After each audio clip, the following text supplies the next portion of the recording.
தீவிரமடைந்து வரும் எல்னினோ வானிலை மாற்றத்தின் காரணமாக 2027ஆம் ஆண்டு இறுதிக்குள் உலகம் முழுவதும் கூடுதலாக 4,90,00,000 மக்கள் கடுமையான உணவு பஞ்சத்துக்கு தள்ளப்படக்கூடும் என்று ஐநா சபையின் உலக உணவு திட்டம் எச்சரித்திருக்கிறது.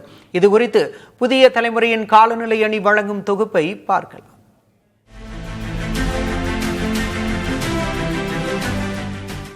எல்னினோவால் பாதிக்கப்படக்கூடிய 45 உலக நாடுகளில் மேற்கொள்ளப்பட்ட ஆய்வின்படி கடுமையான உணவு தட்டுப்பாட்டை சந்திக்கும் மக்களின் எண்ணிக்கை 22 விழுக்காடு அதிகரித்து 27,40,00,000 உயரும் என மதிப்பிடப்பட்டுள்ளது. குறிப்பாக மத்திய அமெரிக்கா, தென்னாப்பிரிக்கா, கிழக்கு ஆப்பிரிக்கா மற்றும் தெற்கு தென்கிழக்கு ஆசிய பகுதிகள் பெரும் பாதிப்பை சந்திக்கும் என தெரிவிக்கப்பட்டுள்ளது. பசிபிக் பெருங்கடலின் மேற்பரப்பு வெப்பநிலை அதிகரிப்பதால் ஏற்படும் இந்த எல்னினோ தீவிர வறட்சி மற்றும் கனமழையை தூண்டுகிறது.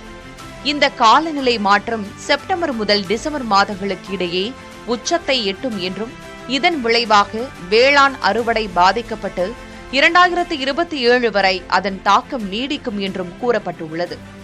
இந்த ஆபத்தை குறைப்பதற்காக தெற்கு சூடான், சாட், குவாதமாலா உள்ளிட்ட 6 நாடுகளில் கடந்த மே மாதம் முதல் 1,40,00,000 அமெரிக்க டாலர் மதிப்பிலான முன் பேரிடர் உதவிகள் மூலம் 5 லட்சம் பேருக்கு உதவிகள் வழங்கப்பட்டுள்ளன. நிலைமை மேலும் மோசமடைவதற்கு முன் எல்னினோ பாதிப்புகளிலிருந்து விவசாயிகளையும் பொதுமக்களையும் பாதுகாக்க உலக நாடுகள் கூடுதல் நிதி ஒதுக்கீடுகளை வழங்க வேண்டும் என உலக உணவு திட்டமும் உணவு மற்றும் வேளாண் அமைப்பும் கூட்டாக கோரிக்கை விடுத்துள்ளன.